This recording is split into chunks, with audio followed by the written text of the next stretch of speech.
निरंजनो निराकार एको देवो महेश्वरा मृत्युमुखात् गतं प्राणम बलादाकृष्य रक्षते। निरंजन निराकार महेश्वर ही एकमात्र महादेव हैं जो मृत्यु के मुख में गए हुए प्राण को बलपूर्वक निकालकर उसकी रक्षा करते हैं। मर्कंड ऋषि का पुत्र मार्कंडेय अल्पायु था। ऋषियों ने उसको शिव मंदिर में जाकर महामृत्युंजय मंत्र जपने की सम्मति प्रदान की।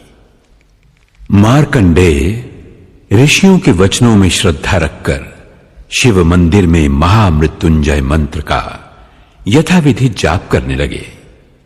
समय पर यमराज आए, किंतु मृत्युंजय की शरण में गए हुए को कौन छू सकता है। यमराज लौट गए। मार्कंडेय ने दीर्घायु पाई और मार्कंडेय पुराण की रचना भी की।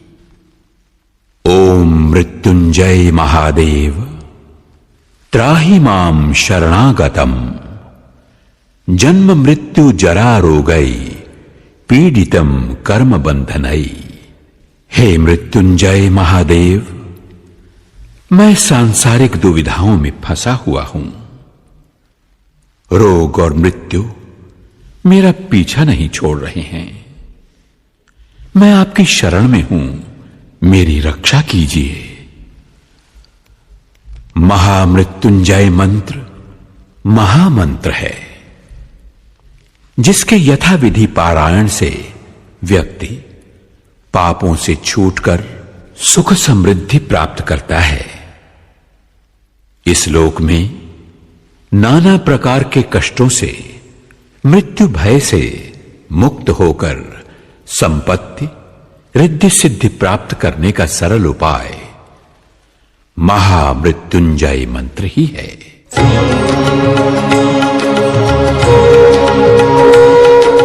मृत्युंजय महादेव त्राहि मां शरणागतम् जन्म मृत्यु जरा व्याधि पीडितं कर्म बन्धनैः। मृत्युंजय महादेव त्राहि मां शरणागतम् जन्म मृत्यु जरा व्याधि पीडितं कर्म बन्धनैः। मृत्युंजय महादेव त्राहि मां शरणागतम् जन्म मृत्यु जरा व्याधि पीडितं कर्म बन्धनैः।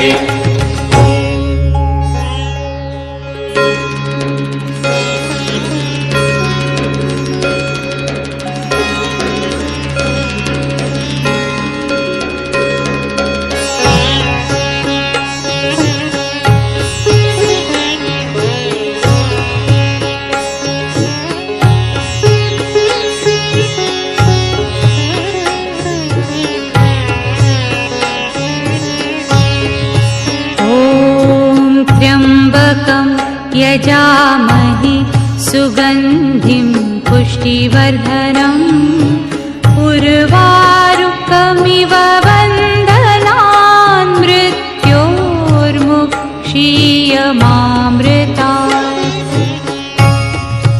ॐ त्र्यम्बकं यजामहे सुगन्धिं पुष्टिवर्धनम् उर्वारुकमिव बन्धनान् मृत्योर्मुक्षीयमामृतात्। ॐ त्र्यम्बकं यजामहे सुगन्धिं पुष्टिवर्धनम् उर्वारुकमिव बन्धनान् मृत्योर्मुक्षीयमामृतात्। ॐ त्र्यम्बकं यजामहे सुगन्धिं पुष्टिवर्धनम् उर्वारुकमिव बन्धनान् मृत्योर्मुक्षीयमामृतात्। ॐ त्र्यम्बकं यजामहे सुगन्धिं पुष्टिवर्धनम् उर्वारुकमिव बन्धनान्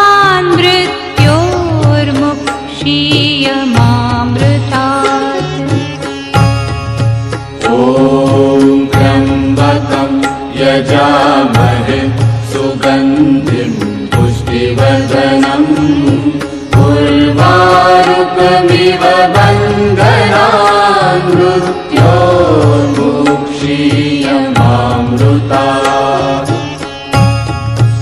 ॐ त्र्यम्बकं यजामहे सुगन्धिं पुष्टिवर्धनम् उर्वारुकमिव बन्धनान् मृत्योर्मुक्षीयमामृतात्। ॐ त्र्यम्बकं यजामहे सुगन्धिं पुष्टिवर्धनम् उर्वारुकमिव बन्धनान् मृत्योर्मुक्षीयमामृतात्। ॐ त्र्यम्बकं यजामहे सुगन्धिं पुष्टिवर्धनम् उर्वारुकमिव बन्धनान् मृत्योर्मुक्षीयमामृतात्।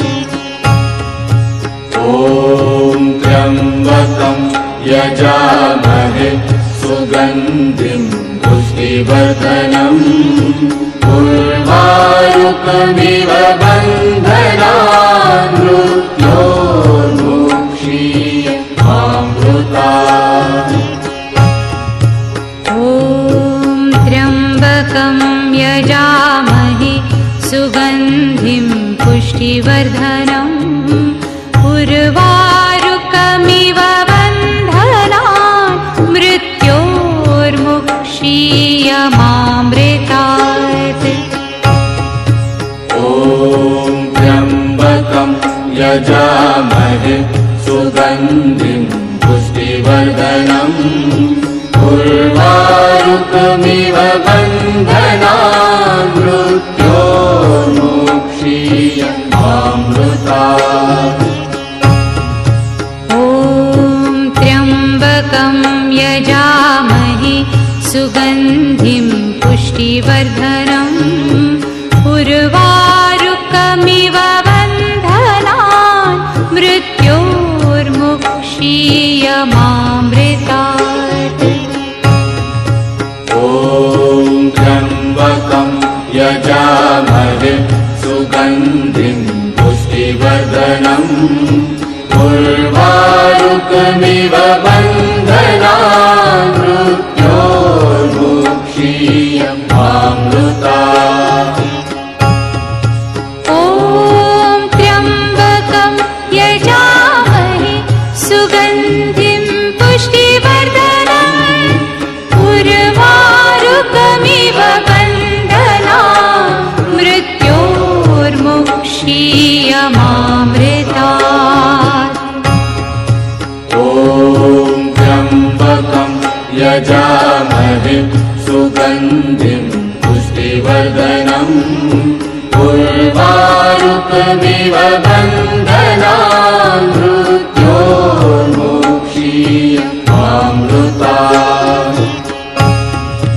ॐ त्र्यम्बकं यजामहे सुगन्धिं पुष्टिवर्धनम् उर्वारुकमिव बन्धनान् मृत्योर्मुक्षीयमामृतात्।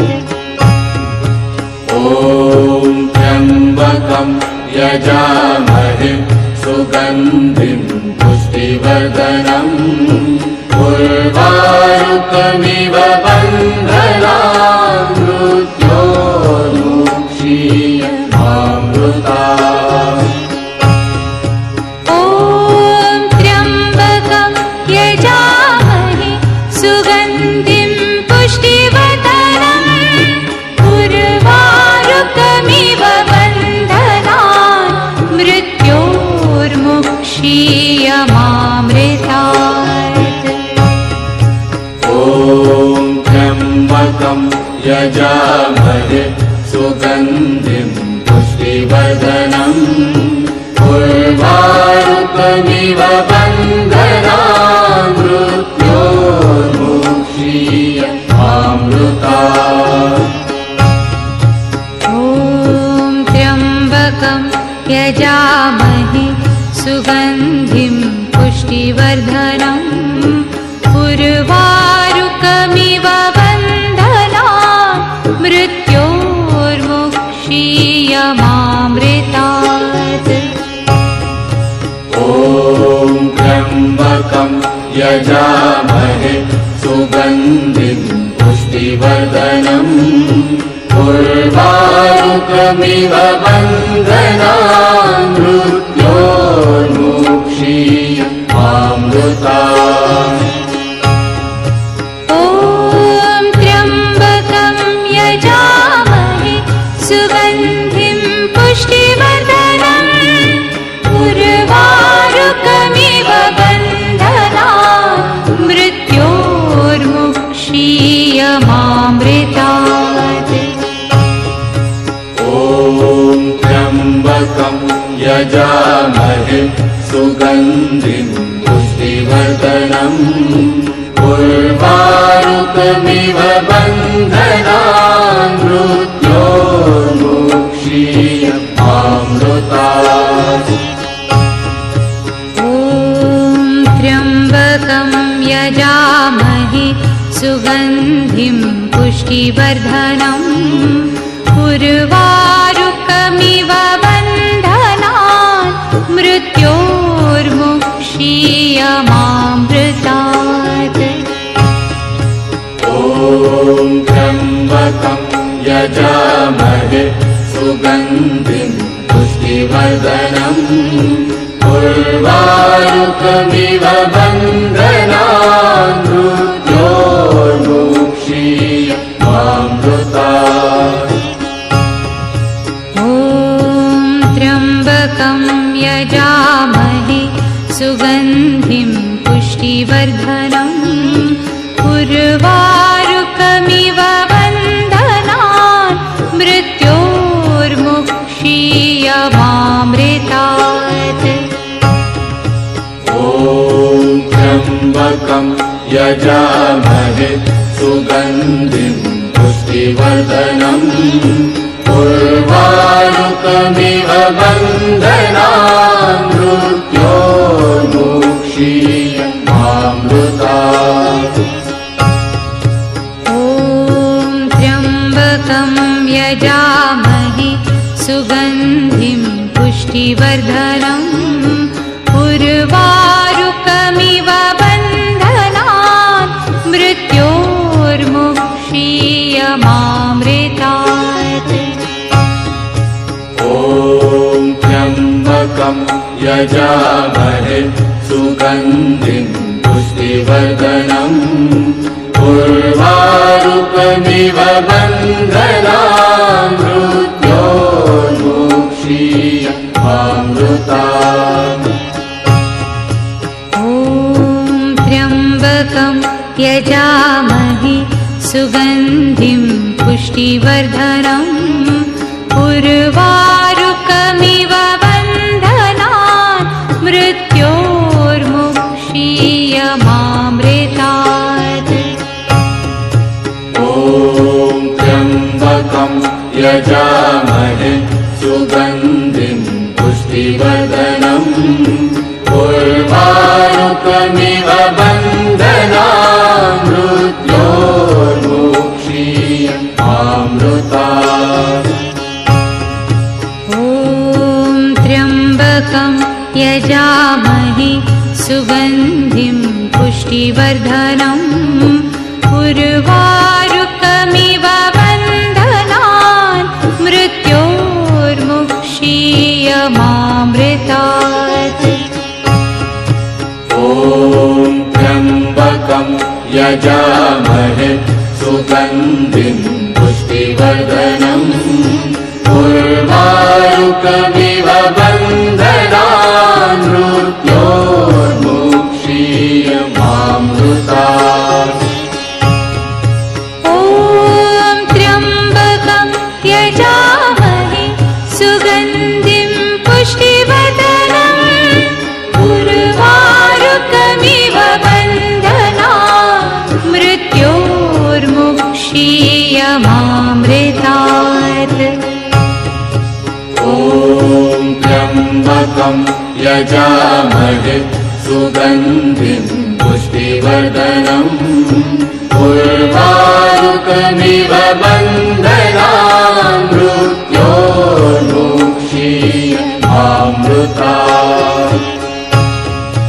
ॐ त्र्यम्बकं यजामहे सुगन्धिं पुष्टिवर्धनम् उर्वारुकमिव बन्धनान् मृत्योर्मुक्षीयमामृतात्।